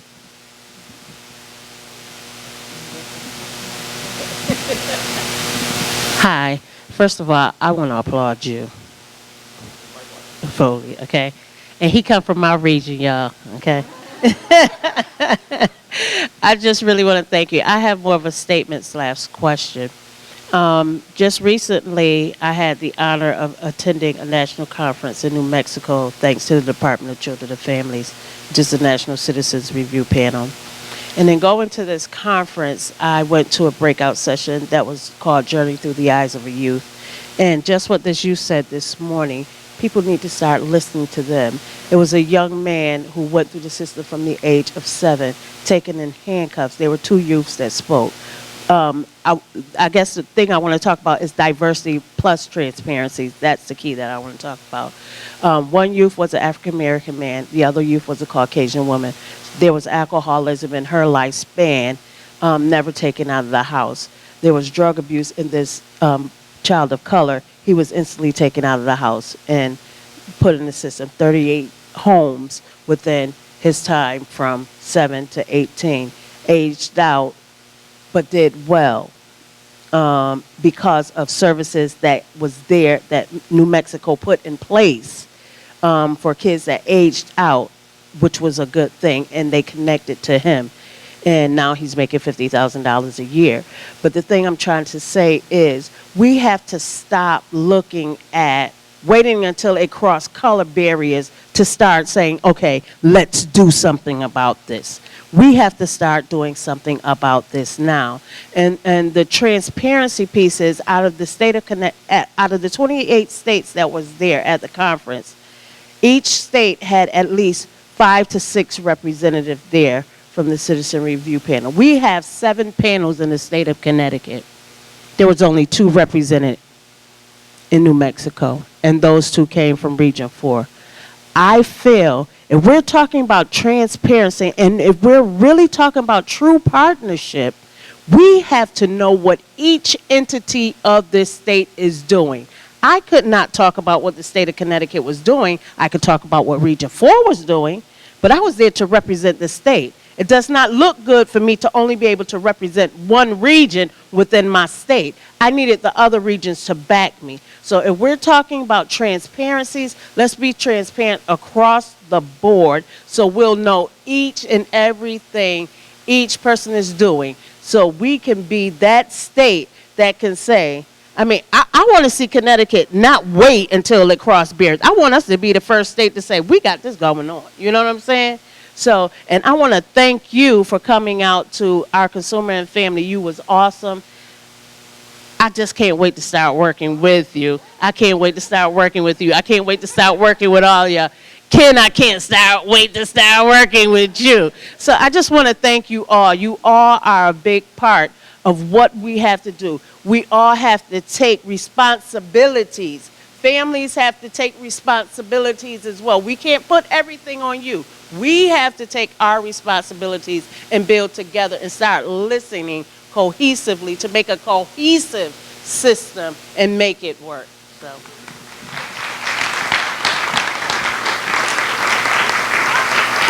Thank you. That was really helpful. I just wanted you to know about one effort that's going on where you may be able to get sort of a 360 transparent view of where we're heading, and that is the work that Ken and the Commissioner and so many other agencies are doing on the new application. I'm not going to get the letters right.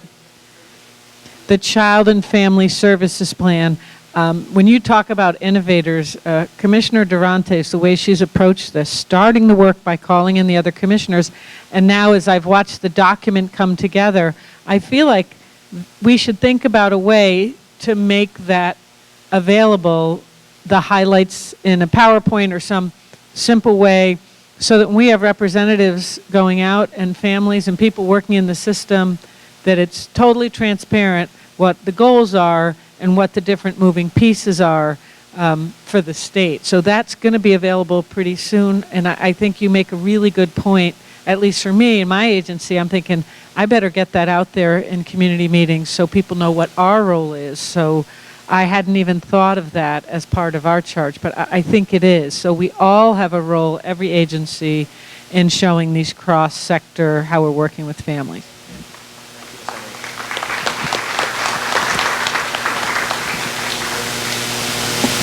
Like everybody else, I have a couple of comments and I have a couple of questions. So let me just say this. I applaud everybody for participating in this, and I love the energy in the room. What I need to see happen as a family member, as a mother, as a community provider, what I need to see happen is that this energy continues, this momentum continues and meets at the local level. So it's fine to see you up here, but we also have statewide level, we have regional meetings, and we have local meetings. So here, how far are you to committing to have a representative at either the local level, the regional level, or our state CBAC meeting? I need to know your commitment level. I hear what you're saying. I need to see you put it in action. That's just my comment. and I'm sorry if it sounds harsh, I don't mean it to be, but that's just me, and I'm nervous. Second is directed to the emergency and public protection? Wow. That's so, okay. I need to know, what are your strategies and how do you communicate the passion that you have down to your front level staff? That's the first thing. And then how do I see them at my local level, at my regional level, and at my state level? Anybody can answer that. Thank you. Thank you, thank you. Yeah.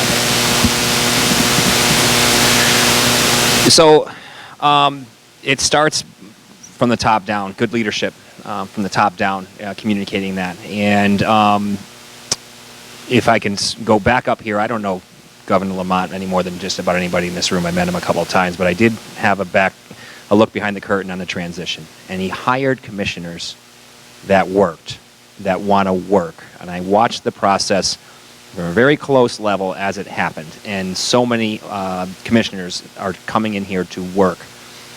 Sometimes your worst enemy is from within. And so we are battling that. And when I say I get knives in my back, I get knives in my back for trying to affect change. But it starts at the top, but it also starts in the beginning. And I mentioned it from early on in the communities, but the police academies is where we have the greatest change. And much like with the Hartford Police Department, the changes we made, we're never going to be around to enjoy those efforts. They're 20 years down the road, especially when it comes to children. So we're training we are rebranding, completely rebranding this, the Connecticut State Police Academy and the Post Academy, which trains every academy around the state. That rebranding starts when the recruits are brand new. When we are doing some new things in that we had some success with in Hartford. And if you bear with me for a moment, we would have a community day in Hartford where we would bring in people from around the community that traditionally don't love the cops so much. And the new recruits would hear what their expectations are of cops, what their experiences have been, and what they expect within their community and how those officers should act. And these are your Black Lives Matter, your NAACPs, your urban leagues, religious leaders, and stakeholders. We did that in Hartford. It was incredibly successful. One, it helped our recruits open their eyes that they may not like the cops as a whole, but they like you as a human, and if you work with the community, they will work with you, and they are there to help, and they want change as well. But two, it also helped our partners in the community feel like they're a part of the process. And so we are deeply involved in that right now. In fact, these are some of the things where people looked at us like we're crazy because we wanted to institute this in the academy. And let me give you a quote that one person said to me during a conversation about bringing these community groups from Bridgeport, New Haven, Hartford into the State Police Academy. A person, again, a diverse person, said to me, "Why do we need this? We don't work in the urban communities." And I was with the commissioner, and we looked and look at it. It wasn't a bad person. It's just this is ingrained in 100 years of police work. And we said, yeah, you don't go in the urban communities, although I'll debate that. But the urban communities come into you. They come up on your highway, you pull them over. And so you need to understand what you're dealing with on a daily basis. I'll get into you serve arrest warrants and search warrants in the cities.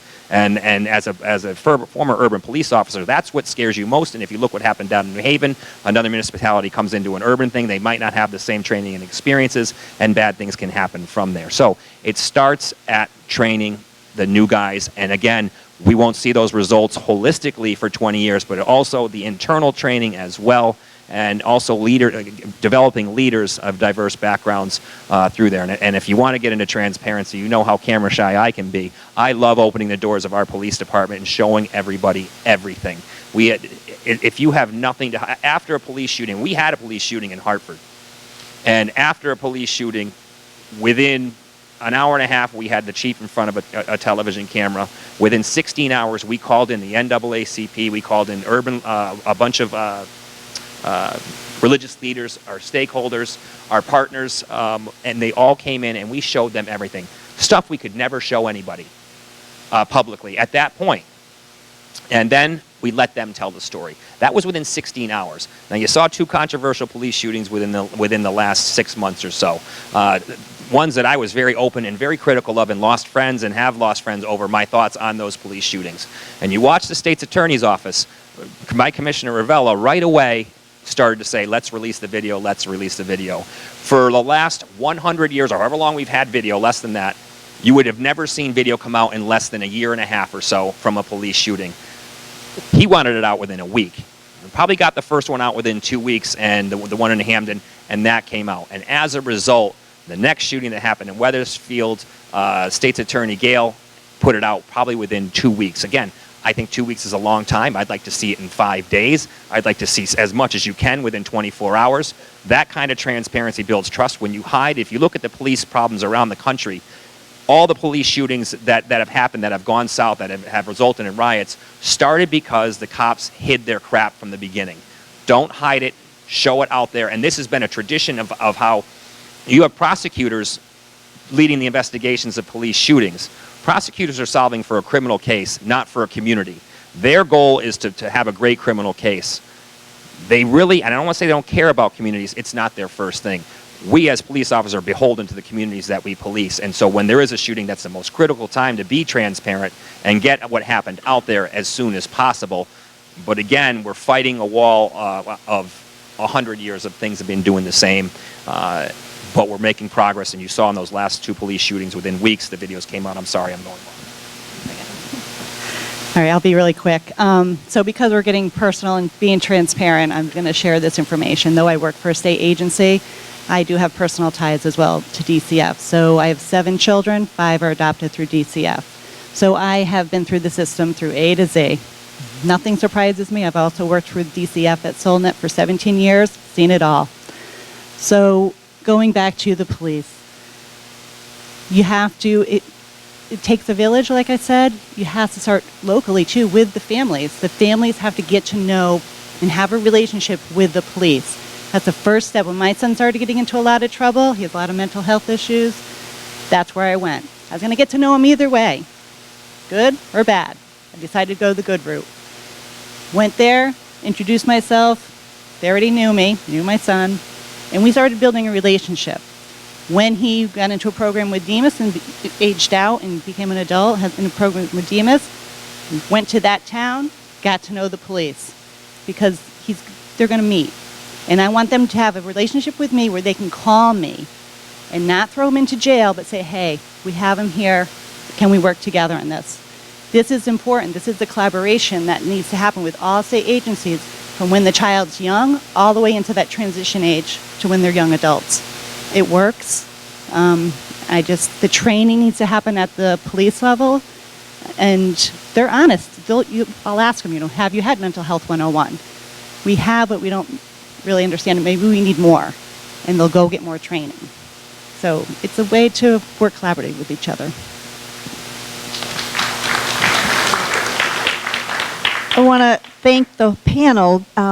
So I represent the State Advisory Council, SAC, and we're happy that you could all join us today. We do our retreats like this every year, so just keep that in mind. And your attendance today is certainly a testament to Commissioner Durante's efforts to try to work collaboratively across the state to build that child welfare system. So my question in the point of time, we're going to have you think about it and come back to it. Elizabeth is going to set everybody on the charge for the afternoon of some homework and work that we have to do as a group. We don't just stop with discussing here. And mine almost just fell right out of Patricia's. It's so interesting. But I want all of you to think about. So our SAC meets and we advise the department as to, how do we build a better system? How do we improve? What do we find out from the RACs, the regional advisory councils, the family members, as to the needs and what works and what doesn't work? And we've looked around at our table and said, who's not there? So when we sat and planned this retreat and said, who do we need at the table? Who do we need at the panel? You're all invited for specific reasons. So my challenge or question to you, it's a challenge, is how are you going to support the work of the SAC? Now that may be sharing of data, it may be membership or something, but I want you to think about how you're I want a commitment as to how each of you in your roles will contribute to the work of the SAC in advising DCF. And you don't have to answer that right now. And so Elizabeth is going to set everybody on their homework. Hi, I'm Elizabeth Kanata. For those of you who don't know me, I am employed by Wheeler Clinic. I am a provider, Vice President of Community-Based Family Services, but I'm also a member of the SAC and of the Region 6 RAC, and I am one of the tri-chairs of the Connecticut Children's Behavioral Health Plan Implementation Advisory Board, which is a interrelated program. So today, we're talking about new opportunities, and we have new leadership, new vision, and that brings new opportunities. But let's also retain some of the good traditions that we've had through the SAC and through the RACs. And one of the traditions is that our retreat always has meaning that we instill in the letters SAC, SAC. And today's meaning is that we are system advancement through commitment. And that's really what we're talking about, is what is the ongoing commitment of everybody in the room to promoting the work of DCF, of not DCF, but of our child welfare system. So, and that's parallel to the work of the Children's Behavioral Health Plan Implementation Advisory Board as well, where we know that we need all of the partners to promote child and family well-being. So after you go and get your lunch quickly and make any phone calls that you have to make, we want you to come back, because we want this to be a working lunch, because there are important questions that we need you to think about. There will be 7 tables, so please bring your stuff with you when you leave your current table. There will be 1 table representing each of the regions, so that will be 6 tables. There will be 1 table representing DCF, central office, and stakeholders, and anybody who is not part of one of those sort of officially can choose to go to any one of those tables, so we may pull tables together. So there will be 7 circles around the room. And in your packet, you have the questions that we want you to ponder together and be ready to report back, because one of the things in terms of tradition that from the feedback from each of the state retreats that we've had is that you really value the opportunity to take what you've heard, think about it at a regional level, and think about where that's going to bring you forward in the work that you do in the next year. So if you are sitting at a RAC regional table, you have the questions as they're worded here. From what you've heard today, this vision of our commitment to improving the child welfare system, what are the RAC and youth advisory boards going to do to advance the partnerships in building a stronger child welfare system? If you are at the DCF office, central office table, we'd like you to look at that question a slightly different way, which is what do you want most from the RACs and the SACs to build that partnership? The next question is, what action steps do you plan to take? So if you are a RAC, what is this going to look like in the next year?